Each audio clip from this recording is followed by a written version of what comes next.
আমি যখন বিদাতি ছিলাম তখন আমি সুর দিয়ে ওয়াজ করেছি, আর এমন সুর ছিল মানুষ কাঁদতো, কান্নার মতো সুর দিয়ে আলোচনা করেছি। কিন্তু যখন সহিহ আকীদায় এসেছি তারপরে একদিনও সুর দেইনি। কেন? তিরমিজির 3654, 3655 দুইটা হাদিস এসেছে। রাসূল সাল্লাল্লাহু আলাইহি সাল্লামের স্ত্রী আয়েশা সিদ্দিকা রাদিয়াল্লাহু আনহা বলেন, একদিন আমি সালাত আদায় করছিলাম, আবু হুরায়রা আসলেন, এরপরে আমাকে ডাকলেন ঘরের অধিবাসিনী বলে, তারপরে হাদিস বললেন, কিন্তু এত তাড়াতাড়ি বললেন আমি কিছু বুঝতে পারলাম না। তো চলে গেলেন, আমি উরওয়াকে ডাকলাম, উরওয়া জি এটা কি হলো, কি হলো? এই যে আবু হুরায়রা হাদিস বলল, আমি তো কিছু বুঝতে পারলাম না। আমি যদি আবু হুরায়রাকে পেতাম তাহলে ধরে তাকে বলতাম, আবু হুরায়রা শোনো, তোমার মতো রাসূল নয়।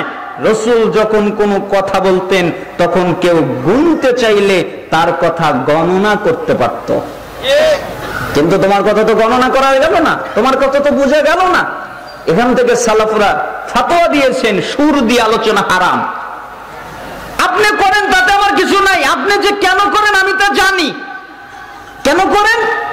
আপনার ইচ্ছা হলো মানুষকে খুশি করা, তাই আপনি মানুষকে খুশি করার চিন্তা চেতনায় আলোচনা করেন। আমার ইচ্ছা মানুষকে খুশি করা নয়, আল্লাহকে খুশি করা, তাই সুন্নাহ পদ্ধতিতে আলোচনা করব। কে থাকলো কে গেল এটা আমার দেখার বিষয় নয়। তাহলে বুঝতে পারলেন আলোচনা কেমন হবে, তাই না? আরেকটা জিনিস বোঝাই, হুজুর আপনি তো নতুন মানুষ, তো কিভাবে আলোচনা করবেন? আলোচনার উৎস হবে কি, কি দিয়ে আলোচনা করবেন? আপনি কোন দলে ডাকবেন? অনেক দল আছে, মানুষ দলের দিকে ডাকবে, আহ্বান করবে, আপনার আহ্বানটা কেমন হবে? আমি দুইটা আয়াত বলতে চাই। একটা আয়াত হচ্ছে সূরা মায়েদার ৬৭ নম্বর আয়াত। আল্লাহ তাআলা বলেন, ইয়া আইয়ুহার রাসূল, হে রাসূল, বাল্লিগ, আপনি তাবলীগ করুন, মা উনজিলা ইলাইকা মির রাব্বিক, আপনার রবের পক্ষ থেকে যা নাজিল হয়েছে তাই। ওয়া ইল্লাম তাফআল, আর যদি আপনি এমনটা না করেন, ফামা বাল্লাগতা রিসালাতাহু, আপনি রিসালাতের দায়িত্ব পৌঁছালেন না। এই আয়াত থেকে বোঝা যায় মানুষকে দাওয়াত দেওয়ার পদ্ধতি হচ্ছে আল্লাহ যে কিতাব নাজিল করেছেন ওই কিতাবের মাধ্যমে মানুষের বানানো, মানুষের পদ্ধতিতে, মানুষের তরিকায়, মানুষের লেখা, মানুষের নিয়ম নীতিতে তাবলীগ করা নয়, দাওয়াত দেওয়া নয়। যদি দাওয়াত দিতেই হয় তাহলে আল্লাহ যা নাজিল করেছেন তার মাধ্যমে মানুষকে আহ্বান করতে হবে।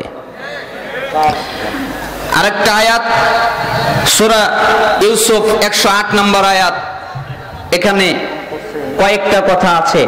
আল্লাহ তাআলা বলেন, কুল, হে নবী আপনি বলেন, হাযিহি সাবিলি, এইটা হচ্ছে আমার সহজ সরল রাস্তা।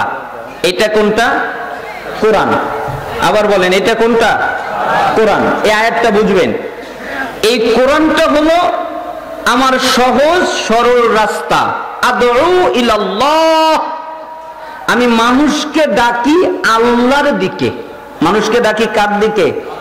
আল্লাহর দিকে। তাহলে এখানে নাসূচক কথা আসতে পারে এইভাবে, আমি মানুষকে পীরের দিকে ডাকি না, আমি মানুষকে হুজুরের দিকে ডাকি না, আমি মানুষকে মানুষের দিকে ডাকি না, আমি মানুষকে কোনো দলের দিকে ডাকি না, আমি মানুষকে কোনো তরিকার দিকে ডাকি না, আমি মানুষকে কোনো পদ্ধতির দিকে ডাকি না, আমি মানুষকে আল্লাহর দিকে ডাকি। আদউ ইলাল্লাহ, আল্লাহর দিকে আমি মানুষকে আহ্বান করি। আপনি এটা বলেন আলা বাসিরাতিন, এমনিই নয়, দলিলের মাধ্যমে। তার মানে আমি যে কথা বলবো এমনটি নয়, আমি দলিল দিয়ে কথা বলি, আর ওই দলিলটা এমন দলিল, স্পষ্ট দলিল, যার ভিতরে কোনো অস্পষ্টতা নাই, যার ভিতরে কোনো ভেজাল নাই। আনা, হে নবী আপনি বলেন, আমি নিজে, ওমানিত্তাবানি, আর আমাকে যারা মানে আমার উম্মত তারা, সুবহানাল্লাহি ওয়া মা আনা মিনাল মুশরিকিন, আর আমি আল্লাহর পবিত্রতা বর্ণনা করছি, আমি মুশরিকদের অন্তর্ভুক্ত নই। তার মানে এই আয়াত দ্বারা কয়েকটা বিষয় বোঝা গেল। এক, সোজা পথে ডাকতে হবে, সেটা হলো কোরআন। দুই, আল্লাহর দিকে ডাকতে হবে। 3 দলিল দিয়ে ডাকতে হবে। 4 তাওহীদের পক্ষে ডাকতে হবে। 5 শিরিকের বিপক্ষে ডাকতে হবে। এই 5টা হলো দাওয়াত দেওয়ার পদ্ধতি কোরআনের আলোকে। এর একটাও যদি কেউ নষ্ট করে দেয় তাহলে তার দাওয়াত সঠিক হবে না। আর আমি চাচ্ছি এই আয়াতের আলোকে আপনাদেরকে আহ্বান করতে, আল্লাহ সুবহানাহু ওয়া তাআলা যেন আমাদেরকে কবুল করেন এবং বুঝার তৌফিক দান করেন। এমনকি কোরআনুল কারীমে আল্লাহ তাআলা বলেছেন, যে আয়াতটা আমি খুতবার মধ্যে পাঠ করেছি, ওমা আতাকুমুর রাসূলু ফাখুযু ওমা নাহাকুম আনহু ফান্তাহু, রাসূল তোমাদের যা দেয় তোমরা তা নেও, আর রাসূল তোমাদেরকে যা থেকে নিষেধ করেন তোমরা তা থেকে বিরত হও। তার মানে রাসূল যদি আমাদেরকে কিছু দেয় তাহলে আমাদেরকে তা নিতে হবে, তাই না? আমি বলি, আপনি যদি সফলতা চান, আপনি যদি জান্নাত চান, আপনি যদি হিদায়াত চান, আপনি যদি আল্লাহর ভালোবাসা চান, আপনি যদি কল্যাণ চান, তাহলে একটা কাজ করেন। কি কাজ? আপনার জীবনের প্রত্যেকটা কাজকে একমাত্র রাসূলের পদ্ধতিতে আপনি করেন, পালন করেন, রাসূলের সুন্নাত ফলো করেন, তাহলে আপনার সব আপনি পেয়ে যাবেন। কিভাবে? আল্লাহ তাআলা বলেন সূরা আলী ইমরান 31 নম্বর আয়াত, কুল, হে নবী আপনি বলেন, ইন কুনতুম তুহিব্বুনাল্লাহ, যদি তোমরা দাবি করো আমরা আল্লাহকে ভালোবাসি। আচ্ছা, আপনারা কি মনে করেন আল্লাহকে ভালোবাসেন না? ভালোবাসেন?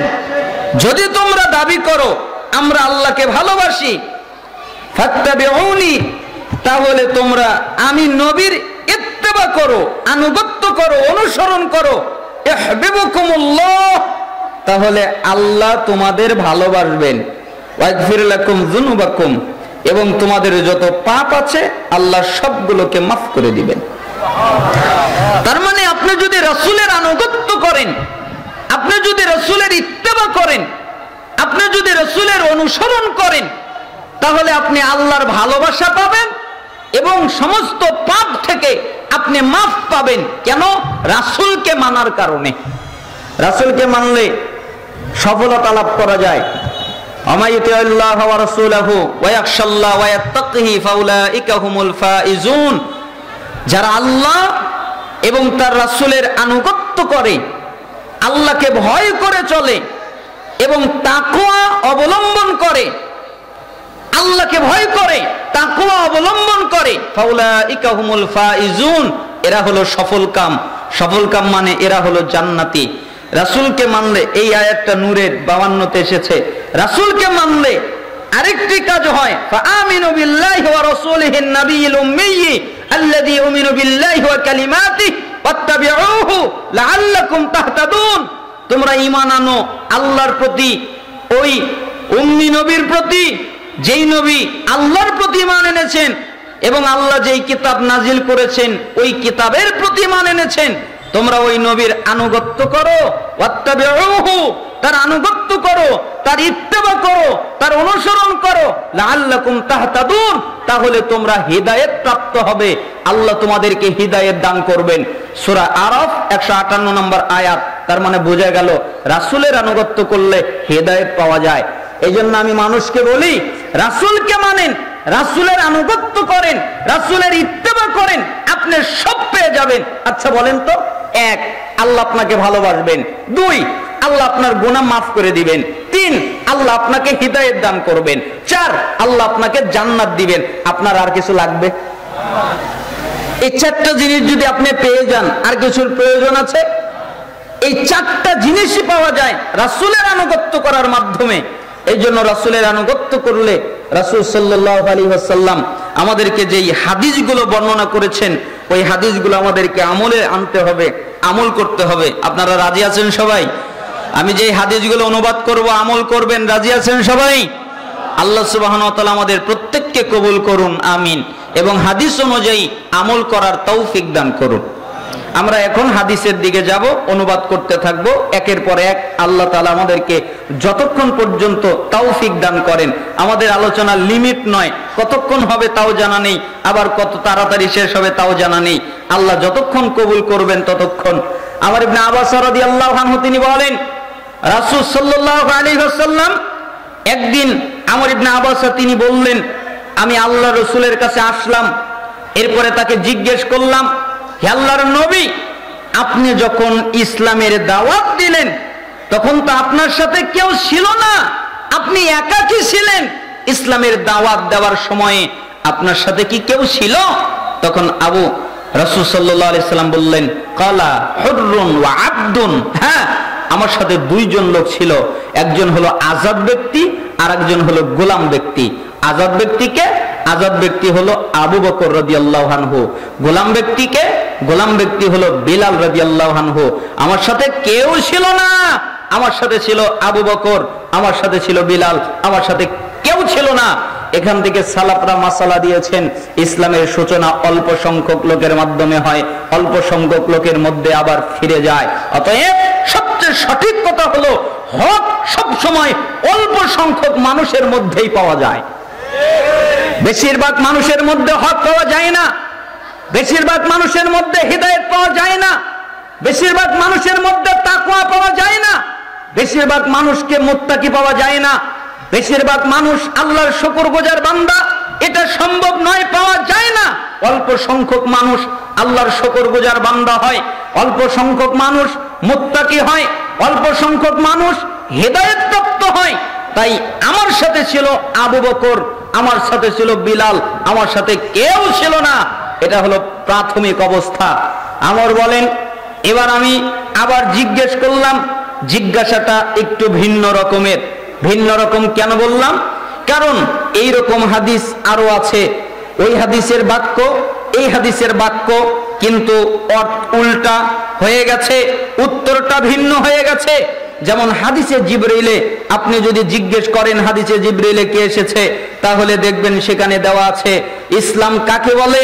সেখানে বলা আছে কালেমা সাক্ষ্য দেওয়া, ইসলাম হলো সালাত আদায় করা, ইসলাম হলো সিয়াম পালন করা, ইসলাম হলো যাকাত দেওয়া, ইসলাম হলো হজ পালন করা, এটার নাম হলো ইসলাম। কিন্তু এই হাদিসে ইসলামের সংজ্ঞা অন্যরকম। আপনি যদি হাদিসে জিবরিলে জিজ্ঞেস করেন ঈমান কাকে বলা হয়, তাহলে সেখানে বলা হবে ঈমান হলো আল্লাহর প্রতি ঈমান আনা, ঈমান হলো আল্লাহর মালাকগণের প্রতি ঈমান আনা, ঈমান হলো আল্লাহ যেই কিতাব নাজিল করেছেন ওই কিতাবের প্রতি ঈমান আনা, ঈমান হলো আল্লাহ যেই নবী রাসূলগণ নাজিল করেছেন তাদের প্রতি ঈমান আনা, ঈমান হলো তাকদীরের ভালো মন্দের প্রতি ঈমান আনা, ঈমান হলো আখিরাতের প্রতি ঈমান আনা, এটা হলো ঈমান। কিন্তু এই হাদিসে যদি আপনি ঈমান শব্দের ব্যাখ্যা করতে যান তাহলে দেখবেন উল্টা, সম্পূর্ণ ভিন্ন। আমি মাঝে মধ্যে আজব হয়ে যাই, ওটা একরকম আর এটা একরকম। কেমন? এই হাদিসে রাসূল সাল্লাল্লাহু আলাইহি ওয়াসাল্লামকে জিজ্ঞেস করলেন মাল ইসলাম, আল্লাহর নবী আপনি বলেন তো ইসলাম কি, কিভাবে বুঝবো এটা ইসলাম, কিভাবে জানবো এটা ইসলাম, ইসলাম যে এটা বুঝবো কিভাবে, একটা লোকের ভিতরে যে ইসলাম আছে এইটা জানবো কিভাবে, এইটা বুঝবো কিভাবে, আপনি আমাকে বলেন। তখন রাসূল সাল্লাল্লাহু আলাইহি ওয়াসাল্লাম বললেন, শোনো, তিবুল কালামি ওয়া ইতআমুত তাআম, মার্জিত কথা বলা আর অভুক্তকে খাবার দেওয়া। যারা মার্জিত কথা বলে মনে করবে তাদের মধ্যে ইসলাম আছে, যারা ক্ষুধার্তকে খাদ্য দেয় মনে করবে তাদের মধ্যে ইসলাম আছে। যাদের কথা মার্জিত নয়, যাদের কথা সুন্দর নয়, যাদের কথার মধ্যে মার্জিত ভাষা নেই, যারা অভাবীদেরকে খাবার দেয় না, যারা ক্ষুধার্তকে খাবার দেয় না, খাদ্য দেয় না, তাদের মধ্যে ইসলাম নেই। অর্থাৎ ইসলাম হলো মার্জিত কথা বলা। তোমার কথা কেন কর্কশ হয়ে যাবে, তোমার কথা কেন আঘাতপ্রাপ্ত হয়ে যাবে, তোমার কথা কেন মানুষের খারাপ লেগে যাবে? তুমি যখন কথা বলবে একজনের সাথে তখন তুমি ভালোভাবে কথা বলবে, এটার নাম ইসলাম। যখন তুমি নিজে খাচ্ছ আর একজন খাচ্ছে কিনা তার খবর নিবে, তোমার বাড়ির পাশে আরেকজনের পেট ভরছে কিনা তার খবর নিবে, এটার নাম হলো ইসলাম। ইসলাম হলো মার্জিত কথা বলা, ইসলাম হলো যারা খাদ্য খায়নি তাদেরকে খাদ্য দেওয়া। আমর বলেন, আমি আবার জিজ্ঞেস করলাম মাল ঈমান, তাহলে আপনি বলেন তো ঈমান কি, কিভাবে বুঝবো এটা ঈমান, কিভাবে বুঝবো এই লোকটার মধ্যে ঈমান আছে, এটা বুঝবো কিভাবে, আপনি বলেন তো। তখন রাসূল সাল্লাল্লাহু আলাইহি সাল্লাম অন্য একটা জবাব দিলেন, as-sabru was-samaha, ঈমান হলো ধৈর্য ধরা, ঈমান হলো দান করা।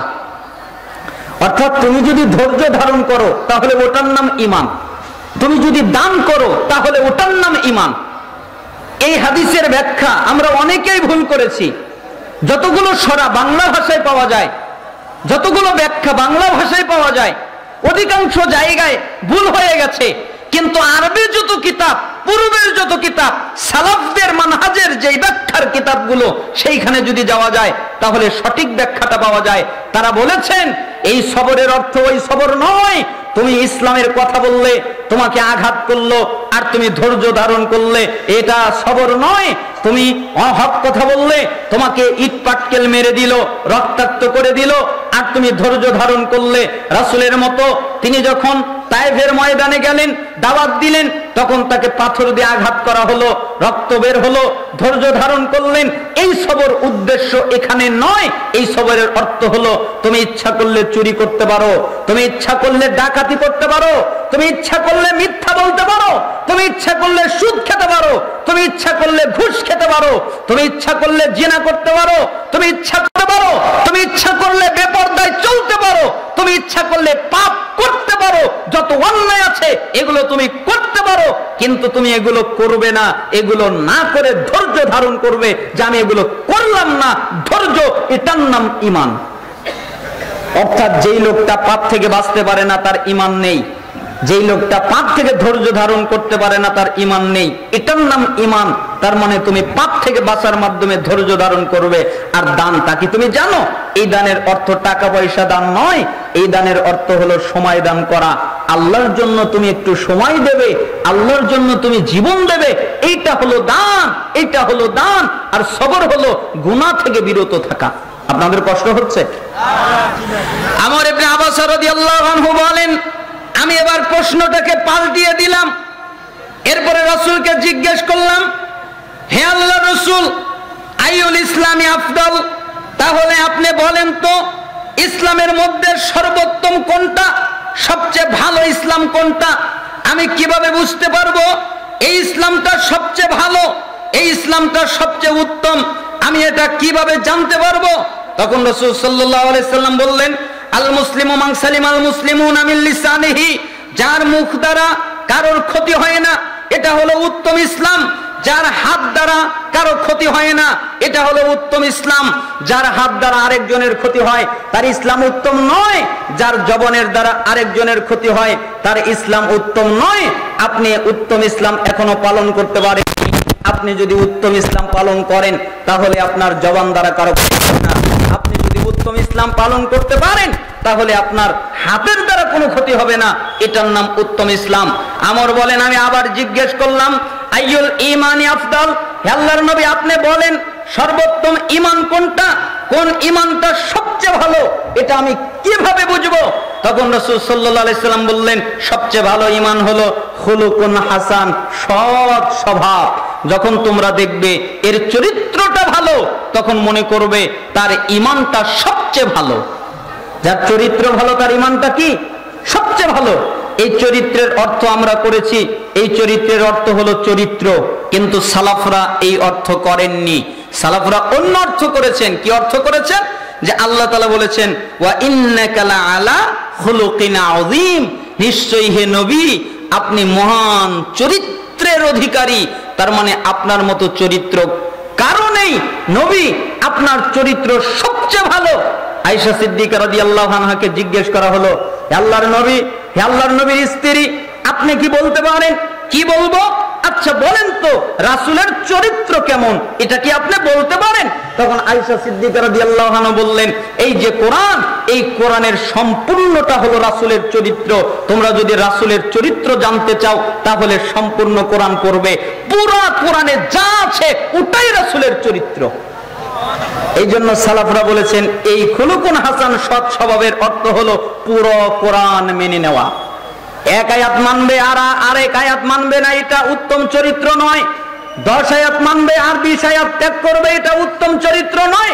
কোরআনুল কারীমের যতগুলো আয়াত আছে প্রত্যেকটা আয়াতের উপর ঈমান আনবে, প্রত্যেকটা আয়াতকে মেনে নিবে, প্রত্যেকটা আয়াত অনুযায়ী নিজের জীবন পরিচালনা করবে কোরআন অনুযায়ী।